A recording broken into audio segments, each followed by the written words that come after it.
대법원장으로서 재직하면서 대법원의 재판이나 하급심의 재판이나 간에 부당하게 간섭 관여한 바가 결단코 없습니다.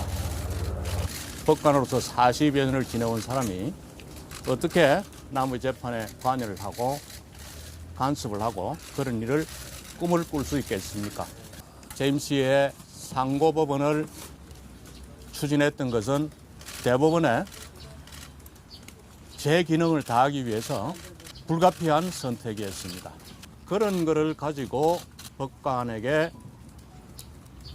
어떤 편향된 조치를 하든가 불이익을 준 적이 전혀 없습니다. 대법원의 재판의 신뢰가 무너지면은 나라가 무너집니다. 자, 지금 들으셨습니다만 양승태 전 대법원장이 자택 앞에서 오늘 오후 2시였죠? 예. 입장을 발표했는데 그 지금 계속 논란이 되고 있는 게 내부에서 판사들도 문제를 제기하고 또 그다음에 일반 그 국민들 사이에서도 대법원이 법원행정처가 어떤 재판을 가지고서 정치권과 흥정을 하려고 했던 게 아니냐 그런 의혹이 계속 나오고 있는 거잖아요. 예. 근데 지금 뭐 대법원장 저렇게 나와서 말씀을 하고 계시는데 말씀의 요지는 뭡니까? 자, 요지가 그 설명하는 순서는 좀 뒤섞여 있습니다만 네. 일단 재판에 관여한 바가 절대 없다. 네. 하급심도 없고 대법원 자체의 재판에도 관여한 바가 없다는 걸 제일 먼저 얘기했죠. 예. 실제로 그 재판을 가지고 거래를 했다라고 하는 것이 성립이 되려면 재판의 결과를 임의로 바꿀 수 있도록 이렇게 관여를 했다라고 하는 게 전제가 돼야 되는데 그런 일이 없다는 거예요. 예. 그러니까 이 재판에 관여하려고 했던 것을 어떤 식으로 했느냐? 그 밑에 있는 법관들에게 법원 행정처를 통해 가지고 뒷조사를 한다거나 등등을 해가지고 불이익을 주거나 혹은 자기 말을 잘 들은 사람한테는 이득을 주거나 승진을 시키거나 해서 이제 결과적으로는 관여를 했다는 것인데 그런 일을 전혀 한 적이 없다. 그걸 심지어는 꿈도 꿀 수 없고 심한 예, 예. 모욕이다 이렇게 얘기했어요. 그렇습니다. 예. 그런데 이 두 가지 결정적인 범죄적 행위로 추정되는 이 두 가지 행위의 원인이 뭐였냐면 상고법원을 만들려고 했다는 거 아니에요. 예. 근데 이 상고법원이라는 게 대법원의 제 기능을 다하기 위해서 불가피한 선택이었고 자기는 그런 소신을 갖고 있다. 예. 그렇기 때문에 뭐 자기는 정당했다고 생각하지만 자기와 반대되는 생각을 갖고 있다고 해서 그 사람들한테 불이익을 준 적이 없다.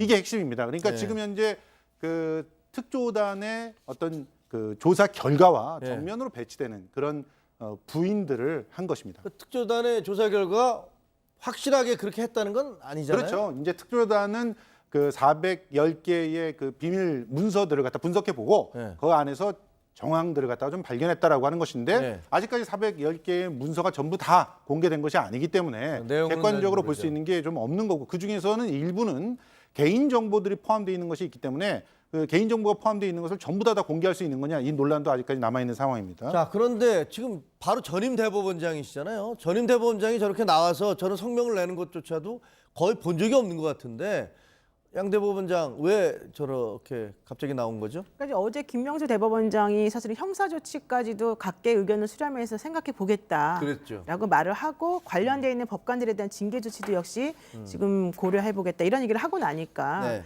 계속해서 이걸 피하고만 있어서 되는 건 아니다라고 생각하신 것 같고 네. 특히 또 검찰에 사실은 10개 정도의 그 단체에서 형사 고발을 지금 해놓은 상태거든요. 이 네. 양 전 대법원장에 대해서 예. 그렇기 때문에 어차피 형사적인 문제가 지금 계속 거론이 되고 있다면 네. 본인이 이 상황에서 이게 문제가 될 수 없고 특히 법리 구성상 네. 이게 형사적인 그런 문제로 처리될 수 없다는 것을 본인이 스스로 지금 밝히고 있는 게 아닌가 생각합니다. 형사적인 처리가 될 수 있는 게 아니다. 네, 왜냐하면 사실 이제 그 특조단에서 밝힌 문건이라고 하는 것이 이미 판결이 난 것을 가지고 뭐 청와대에 이런 식으로 보고하면서 협조 뭐 혹은 협력 관계 이런 얘기를 했다는 정도밖에 안 나와 있기 때문에 그거는 미리 청와대랑 교감한 후에 그 교감에 따라서 판결을 한 게 아니라 나온 것 중에서 청와대가 기뻐할 만한 그렇죠. 것들을 추려가지고 가서 그렇죠. 우리가 이렇게 당신들한테 좋게 해주지 않았느냐 이렇게 얘기한 것에 불과하다. 그렇게 얘기한 것으로 이제 말을 하려고 하는 것 같고 그렇군요. 특히 지금 이쪽에서 얘기하고 있는 것은 국회의원들을 설득하는 용으로 그런 자료를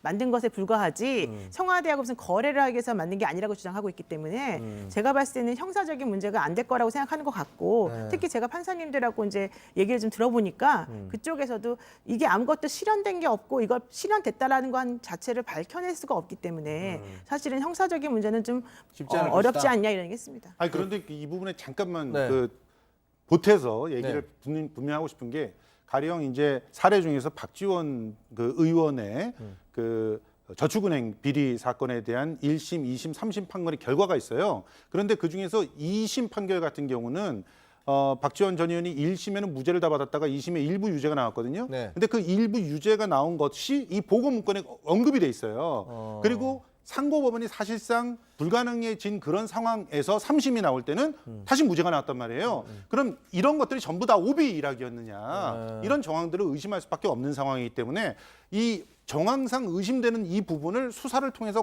확실하게 밝혀진다면 그것이 뭐 예를 들어서 형사적인 처벌을 하느냐 마느냐와 좀 떼놓고 예. 실제로 우리 사법부의 독립을 지켜나가기 위한 어떤 그 시금석이 되지 않을까 이런 생각들은 하고 있습니다. 자,